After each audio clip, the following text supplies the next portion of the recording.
When I'm called out to value a home in Grantham, most people think I just hop on Rightmove, glance at what the neighbour sold for, and then throw out a number. But a proper valuation or market appraisal, as it's called, is way more involved than that.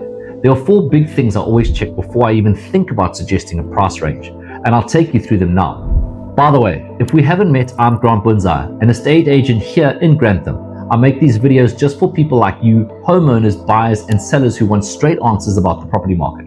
If this is useful to you, please hit subscribe so you don't miss the next one. The first thing I look at is the condition and any renovations. The moment I step through the door, I'm already taking in the presentation. Is the home well cared for? Are the kitchens and bathrooms modern, clean, and practical? How many bathrooms are there? What's the general feel? Quiet, inviting, well maintained, or are there obvious jobs a buyer would have to take on? Renovations play a massive role here too. If a home hasn't sold in a few years and since then it's had a new extension or top to bottom refit, that has completely shifted the value.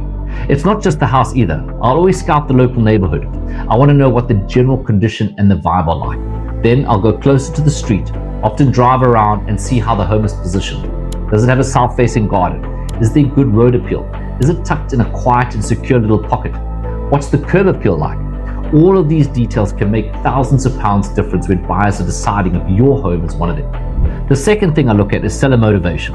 And this goes beyond the simple question of whether you want to move quickly or slowly. I really try to understand what the seller is hoping to achieve. Because sometimes, and this might surprise you, the best advice isn't to sell straight away. Maybe it makes sense to rent the property out for a time, or maybe it's worth pressing pause on moving altogether.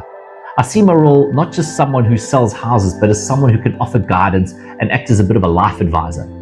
Your home is a huge part of your life, and decisions around it shouldn't be rushed.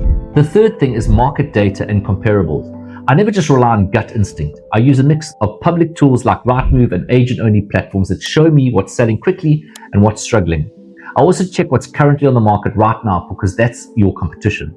The market is constantly shifting. Season to season, year to year. Even larger economic changes can all affect what your home might sell for. A house that sold 6 months ago might not achieve the same figure today. And this is why desktop or online valuation should only be treated as a starting point. They're based purely on data, so they can't account for renovations, extensions, or even general upkeep of a property.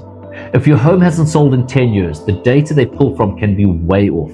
That's why online valuations often give such a broad range. They're useful for a rough idea, but they're not accurate.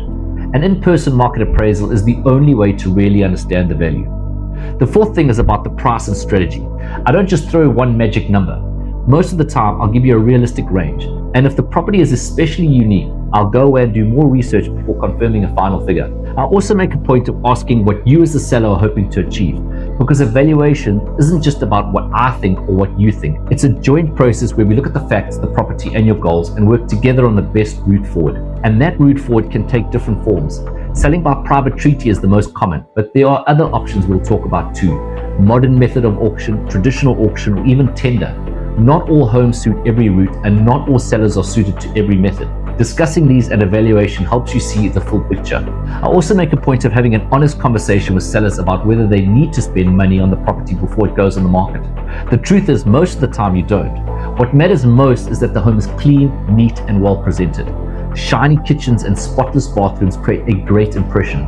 Spending thousands on new carpet or renovations often don't bring the return people think it will. The next buyer may want a completely different look and rip everything out.